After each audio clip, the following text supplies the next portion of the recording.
안녕하세요. 오늘은 가을이 시작되는 날씨가 느껴지는데요. 큰나무 교회 앞들 큰나무 살롱을 진행하고자 합니다.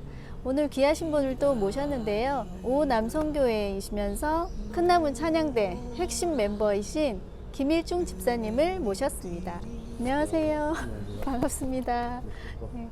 요즘 어떻게 지내고 계셨어요? 직장 생활 하고 있고요. 저는 정부의 문화체육관광부 산하의 공공기관인 한국콘텐츠진흥원에 지금 다니고 있는데 한 12년째 좀 다니고 있습니다. 그래서 주로 이제 영화를 뺀 나머지 엔터테인먼트 분야, 그러니까 뭐 만화, 애니메이션, 캐릭터, 방송, 또 음악 이런 분야에 제작 지원을 하거나 마케팅 지원을 하는 업무들을 합니다. 그래서 오늘 하시고자 하시는 얘기가 이제 인기 드라마를 가지고 얘기하자고 소스를 주셨을 때 낯설기도 하지만 반가운 생각이 들었어요. 저도 많이 애청하던 프로그램이어가지고. 대중들이 어디엔가에 관심을 갖는 거는 되게 중요한 것 같아요. 어딘가에다 시간을 많이 쓰는 거가 있다라고 하면 분명히 뭔가 있기 때문이라고 생각을 하고요. 슬기로운 의사생활 시즌2가 끝났잖아요. 슬기로운 시즌1 때도 그랬고 되게 인기가 있잖아요. 왜 사람들이 저 드라마를 볼까에 주목을 좀 하는 거고요.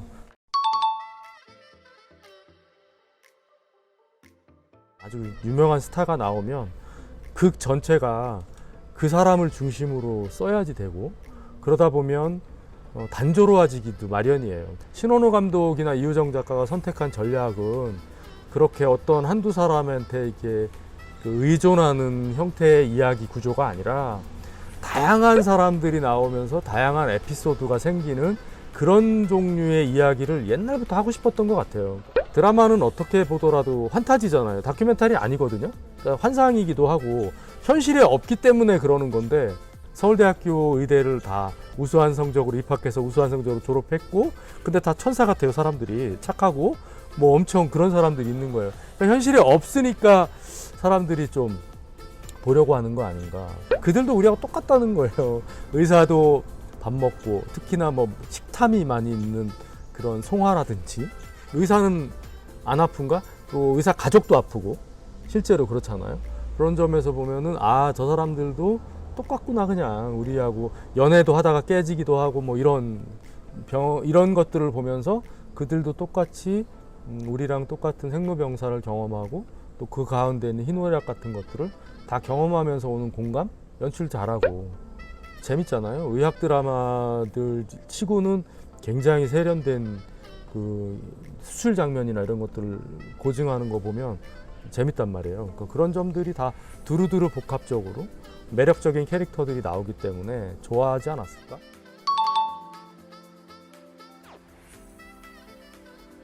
뭐 전형적인 어떤 남자 여자가 나와서 우리 소위 말하는 극에서 말하는 빌런이 나오죠. 그러니까 이제 적대자가 나오고 또 암투가 있고 뭔가 거대한 문제를 해결한다거나, 이게 이제 전형적인 시나리오, 할리우드에서 나오는 시나리오의 전개 방식인데 그런 거 아니거든요. 정말 스타가 안 나오거든요. 없어요. 그렇게 하고 작가도 신인이에요. 이우정이라는 작가가 크리에이터로서 전체적인 얼개 같은 것들을 보기는 했지만 정보은이라는 작가가 그때 데뷔작이란 말이에요. 그런 점들로 보면 큰 돈을 들이지 않고 또 대형 스타가 나오지 않지만 재밌게 만드는 거죠. 처음에 시청률이 한 4% 정도로 시작을 했을 거예요. 그러다가 끝날 때 11% 정도에 끝났거든요. 그리고 거기 나왔던 사람들이 나중에 스타가 돼요. 그러니까 스타를 캐스팅하는 게 아니라 스타가 될 만한 사람을 알아보는 눈이 있는 거잖아요. 캐릭터가 되게 중요하다고 생각하는 거거든요, 요즘에는. 근데 캐릭터 전혀 안 보던 캐릭터들이 나오는 거죠. 그러니까 박호산 같은 그런 물레동 카이스트 같은 캐릭터라든지, 아니면 거기 나오는 고박사라든지, 아니면 명교수라든지, 이런 캐릭터들은 그냥 유사한 어디 다른 드라마에 있던 사람들이 아닌 거죠. 그러니까 새로운 인물 유형들을 드러내는 거, 그런 점들에서도 탁월한 점이 좀 있다고 보고요. 결국은 악한 세계를 해서 싸워서 물리치고 이런 게 아니라 평범한 얘기들인 것 같지만 되게 착한 얘기를 하는 거예요. 그런 점에서는 가족들이 다 볼 수 있는 작품인 것 같고, 돈도 많이 안 든다. 어디 한 군데에다가 몰빵하지 않는다. 송화 같은 경우 보면 교회에서 그 찬양대원으로 나오죠. 또 슬기로운 감방 생활에 보면은 실제로 교회 장면들이 많이 나와요. 예배를 드리는 장면도 나오고, 뭐 그게 진지한 장면이기도 하고 아니면은 그냥 이제 재밌는 장면으로 넣을 수도 있지만 다큐멘터리가 아니잖아요. 그게는 의도하지 않는 걸 집어넣지 않아요. 작가가 그냥 쓰지 않습니다. 그거 한 카트 찍으려면 우리 지나가는 장면 같이 보이지만 실제로 그렇지 않죠. 그런 게 코드라고 보여지는 거고, 기독교적인 관점이라고 보는 거는 되게 이상하다고 생각할지 모르지만 들어보세요 한번. 병원하고 감옥은 배에 비슷해요. 실제로 병원하고 감옥을 합친 게 교회라고 보시면 돼요. 왜냐하면 예수님 말씀하셨어요. 병자나 세리나 창녀나 환자나 이런 사람들한테 의사가 필요하다고 얘기하는 거잖아요. 그렇기 때문에 이 현실에서는 병원과 감옥을 다루지만 제가 보면 이 사람들 생각 안에는 이걸 합쳐 놓으면 교회일 수 있다는 생각이 드는 거고, 병을 고친다라는 말을 쓰잖아요. 병 고친다는 말을 하잖아요. 근데 교도소를 뭐라 그래요? 교정기관이라고 얘기해요. 고친다고 하는 개념이죠. 또 하나는 격리하죠. 격리하잖아요. 그래서 갇힌 자들이죠. 그러니까 이쪽은 죄에 갇힌 사람들이고 이쪽은 병에 갇힌 사람이에요. 병원에 가서 내 맘대로 내 손으로 퇴원할 수 있어요? 못해요. 의사가 나가라고 해주는 거죠. 죄수들은 뭐 입어요? 죄수복 입어요. 환자들은 뭐 입어요? 환복 입어요. 똑같잖아요. 그리고 의사는 되게 자유로울 것 같지만 천만의 말씀이죠. 그러니까 내가 데이트하러 가다가도 전화 오면 가가지고 수술해야 되는 거고, 교도관들도 늘 수시로 감시를 해야 되는 거죠. 그러니까 똑같아요. 하나는 감시, 그러니까 뭐랄까 와치하는 거고, 한쪽은 케어하는 거잖아요. 근데 똑같아요. 그러니까 들여다보는 거거든요. 또 한편으로는 뭐 죄의 가지수가 늘어나잖아요. 신종 범죄 이러잖아요. 병도 마찬가지잖아요. 알 수 없는 죄도 생기는 거고 알 수 없는 병도 생겨나고 있기 때문에 병을 다루는 의사들이나 이 사람들의 어떤 태도나 이런 것들을 보는 거죠. 그래서 보면 이 사람들은 뭔가 세상을 고치거나 조금 더 살기 좋은 살만한 곳으로 바꾸는 데 기여해야 된다라고 하는 생각 같은 게 있는 것 같다. 드라마 속에 나오는 그 평범한 보통 사람들의 이야기 같은 이야기가 드라마의 주인공들이나 지금 현실에 살고 있는 우리들이나 다르지 않다는 거를 얘기를 해주셨어요.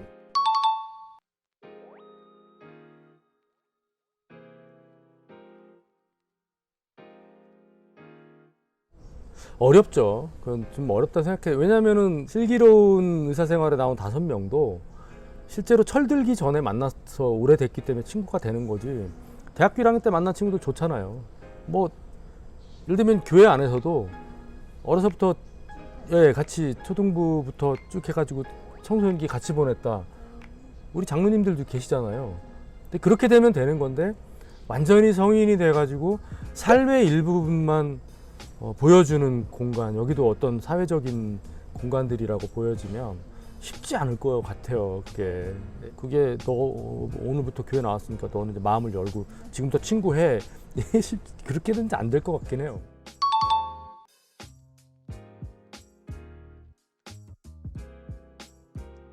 내가 할 수 있는 것을 가지고, 그것이 지식이든 혹은 뭐 정보든 혹은 내가 알고 있는 어떤 네트워크든 그 가치 있는 사람들을 위해서 뭔가를 내놓는 거죠. 먼저. 그렇게 하면서 뭔가 마음을 좀 열어야 그래야지 되는 거지. 내 거를 생각하고 내 것만 챙겨놓고 이렇게 해가지고는 잘 안 된다는 거예요. 이제 마음을 여는 건데 한계는 있을 거예요. 그리고 그런 거 할 때마다 꼭 나오는 중요한 대사가 있죠. 그래봤자 다 도둑놈들이라고. 그런 얘기들 환기를 시켜주잖아요. 야, 여기 착한 놈이 어딨냐? 그거 왜 들어왔어? 뭐 이런 얘기 하죠. 그러나 결국은 작가나 감독이 하려는 얘기는 아이러니하게도 감옥 안에서도 잘 사는 방법은 착하게 살으라는 거예요. 내가 가진 걸 내놓으라는 거죠. 현실에도 똑같은 것 같아요. 그러니까 직장 생활을 해도 아무도 하기 싫어하는 일이 있거든요. 근데 해야 되는데 안 하죠. 누가 지금 현실적으로 되게 잘 나가는 사람이 있다고 치자고요. 그 조직 안에서도 그 사람한테 잘 보이고 그 사람하고 잘 지내면 되니까 그게 어떻게 보면 슬기로운 생활일 수 있어요. 직장 생활이고 그래야지 승진도 할 수 있고 이런 거고 야, 그 뭐 남들이 보냐 그런 거 왜 하니 뭐 이런 사람들이 있잖아요. 근데 실제로는 처음에는 이런 쪽인 그걸 보면은 거기 연반장이라고 그 세계 안에서도 뭔가 그 하이어라키를 쥔 그 힘을 쥔 어떤 사람이 있잖아요. 그 사람 옆에 빌붙어 있는 사람도 있는 거고, 야 그러면 안 되지라고 하는 사람들도 있는 거잖아요.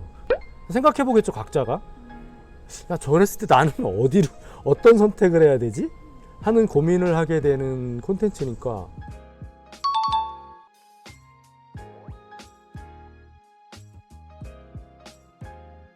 사랑한다는 게 뭔가라고 하는 것 같아요. 그러니까 이제 기독교 안에서, 그러니까 성경 안에서 사랑한다라는 게 도대체 뭐냐라고 생각을 해보면, 요한일서에 보면 God is love라고 나오잖아요. 하나님이 사랑이란 말이에요. 하나님이 사랑이라고.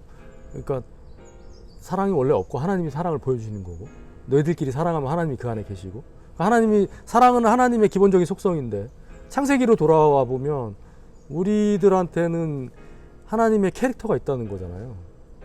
하나님의 가스 이미지가 있는 건데, 하나님의, 저는 신의 성품이라고 생각해요. 그게 되게 미량 원소겠죠. 어떤 사람한테는 뭐 더 크게 들어갔을 수는 잘 모르겠지만, 어떤 걸로 발현될지 모르지만 누구에게나 인간은 하나님이 그렇게 창조를 했기 때문에 신의 성품이 있는 거고, 그런 점에서 그의 신의 성품을 발견하려는 노력이 사랑일 거라는 생각이 드는 거죠. 굉장히 어려울 거라는. 왜냐하면은 되게 미량 원소로 조금 들어가 있는 금을 하기 위해서 막 불순물을 제거하고 재련을 하고 그 정금같이 나오는 거 아니에요. 그게 되게 어려운 과정이라 사랑이 쉽지 않다는 거라고 생각해요. 왜냐하면 장점만 본다거나 아니면 그에게 있는 그 자신은 어떤 면에서 그 사람도 잘 모르는 신의 성품을 발견해주고, 너는 원래 그런 사람이야, 너 그런 되게 아름다움이 있어 라고 알려줘야 되는 건데, 그 과정이 부모 자식 간에도 되게 어렵잖아요. 근데 하물며 남과 남인데 저 사람을 대체 어떻게 사랑하지 라고 하는 거는 기독교가 어렵다, 사랑하는 거 되게 어려운 일이구나라는 거를 계속 느껴요. 다 똑같은 죄수들인데 뭘 이렇게 잘해줄 필요 있냐, 이게 아니라 그가 죄를 지어서 왔지만 그에게 있는 어떤 선한 점이 있을 것이고, 그에게 있는 어떤 미량 원소로서의 신의 성품 같은 것들이 있을 거라고 하는 거죠. 그 무기수에게도 따뜻한 마음 같은 게 있는 거고, 정말 흉악한 얼굴을 하고 있는 사람인데 매번 친절하진 않겠지만 언젠가 한 번은 친절함이 나온다는 거예요. 걔한테 카메라를 들이대는 거죠. 걔의 폭력의 수법이나 이런 것들을 카메라를 들이대는 게 아니고, 걔에게 있는 의외성, 의외의 어떤 착한 지점을 보여줌으로써 시청자들이 헉, 저 사람이 저런 수가 있네? 라고 하는 거를 발견해내는 거기 때문에, 그런 점에서 그 신원우나 이유정이나 그 작가나 그 감독이 인간에게 있는 따뜻함, 인간에게 있는 선함, 인간에 있는 것들을 카메라를 들이대면서 발견해내고 그거를 얘기하려고 하는 행위 자체가 이 기독교적인 세계관을 갖고 있는 사람이 아닌가? 라고 하는 생각을 하게 된 어떤 추측, 주장? 이런 거예요. 네, 사람에게서 신의 성품을 발견해 가는 것이 사랑. 멋있습니다. 아니 그럼 뭐 그냥 저의 썰입니다. 썰. 그 신의 성품됨을 발견하는 그 반전이 이 드라마가 또 갖고 있는 매력이었네요. 근데 그거 되게 주의할 지점이 있어요.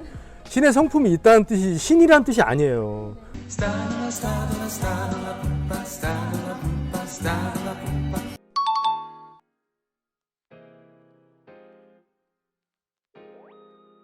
성경으로 돌아가 보면 삭개오가 왜 좋아했을까 생각해 보면, 예수님이 너가 삭개오인지 안다라는 거잖아요. 근데 그가 세리라고 하는 거에 대해 집중하는 게 아니라, 네가 메시아에 대해서 깊이 관심을 갖는 마음을 봤다는 거 아니에요. 예수님이 그거를 알아봐 준 거에 대해서 마음을 여는 거죠. 너는 너 나쁜 놈이고 세 사람들이 다 그렇게 해야 돼. 넌 심지어 키도 작잖아. 나쁜 놈이야 라고만 얘기를 했다면, 예수님이 만약에 그렇게 지적했다고 하면 삭개오가 마음을 열지 않았겠죠. 나 너네 집에 가서 오늘 밤 하루 밥 먹고 놀아야겠다. 예수님 놀아야 되겠다고 하셨는지는 모르겠지만 어쨌거나 마음을 안 열었겠죠. 저 그렇게 생각해요. 그런 점에서 보면 그 사람에게 있는 쉽지는 않아요. 근데 예를 들면 10번을 했는데 9번을 막 실망시켜. 나도 인간인데 쟤를 믿어야 되나? 하는 마음이 있겠죠. 어렵죠.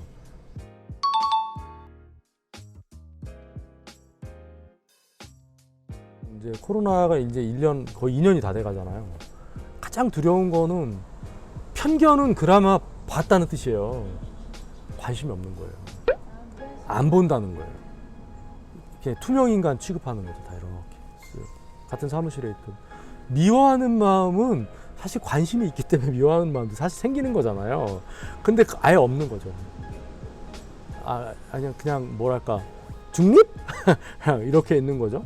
그런 점들이 훨씬 더 무서운 것 같다라는 생각이고 그 극들이 비슷하잖아요. 슬기로운 의사생활도 보면 처음에는 잘 안 드러나요. 가정이 깨졌고 헤어진 상처가 있기 때문에. 그러나 극이 그 얘기를 가는 건 아니잖아요. 카메라가 그쪽으로 가는 건 아니잖아요. 그렇게 가면 이제 막장 드라마가 되는 거고 그렇게 하면 펜트하우스가 되는 건데 그게 아니고 그럼에도 불구하고 그들이 일상에서 살아내는 그 의사로서 혹은 환자를 대하는 태도로서 친구로서 친구에게 하는 태도들을 보는 거죠.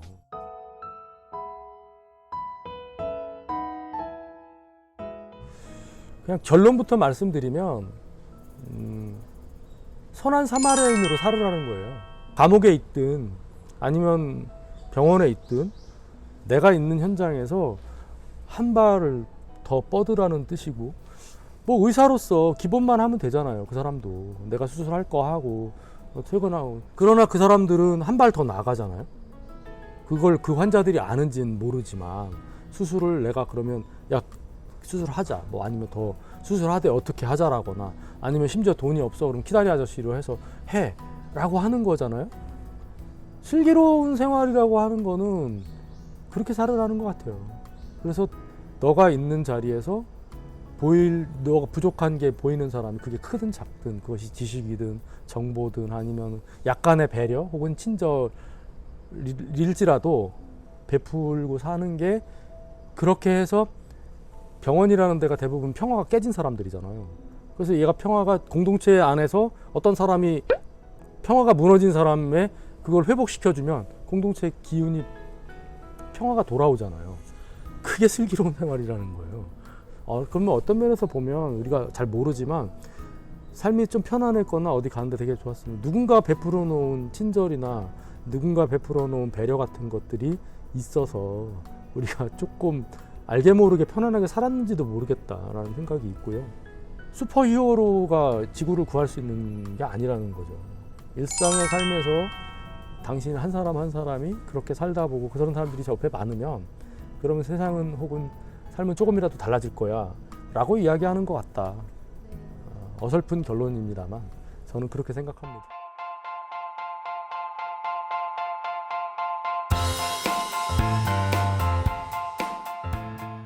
현실과 또 성경과 드라마 이 삼각구도에서 슬기롭게 살아가는 방식에 대해서 김일중 집사님께서 아주 좋은 말씀과 정리를 잘 해주셨습니다. 오늘 말씀 감사합니다. 두서없이 말했는데 새겨서 들어주시면 감사하겠습니다. 네, 감사합니다. 큰나무 살롱 오늘 처음 나와서 슬기로운 감방생활, 슬기로운 의사생활 얘기를 했는데 사실 무슨 말 했는지 잘 모르겠습니다. 그런데 제가 이제 하고 싶었던 거는 뭐 명작이나 고전도 있지만 현대 같이 동시대를 살아가는 사람들이 관심 있어 하는 그런 드라마나 영화에 기독교인들은 많은 관심을 가져야 될 것 같다는 생각해요. 그게 뭐 좋은 콘텐츠라서라고 하는 것도 있지만 실제 현대인들이 어디에 마음을 두고 있는가를 아는 거는 대단히 중요하다고 생각을 해서 대중문화 콘텐츠 가운데 하나를 조금 얘기해 봤으면 하는 마음이 있었고요. 뭐 틀린 얘기들도 있을 거고 또 저만의 주장이 있을 수도 있을 것 같긴 해요. 그래서 새겨서 들어주셨으면 좋겠습니다. 고맙습니다.